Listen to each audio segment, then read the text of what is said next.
Donald Trump crée une nouvelle fois la confusion sur la Syrie après avoir émis l'idée d'un retrait général des forces américaines, qui aurait laissé les Kurdes seuls face à la Turquie. Le président américain a été contraint, sous la pression des élus républicains, de nuancer ses propos.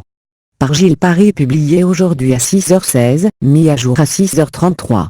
Ordre, contre-ordre. Washington a oscillé au gré des déclarations de Donald Trump et de ses conseillers à propos de la Syrie, lundi 7 octobre.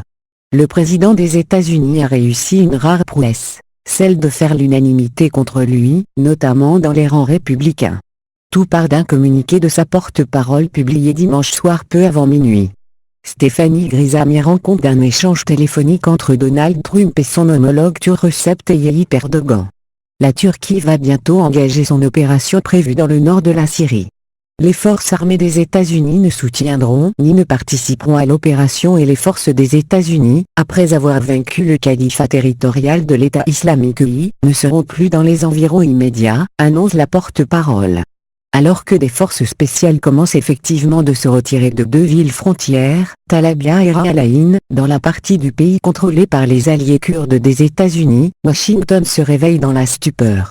Article réservé à nos abonnés. Lire aussi dans le Kurdistan syrien, Talabia veut oublier le sur son compte Vité. Donald Trump entretient l'idée d'un retrait général du millier de soldats américains déployés dans la zone.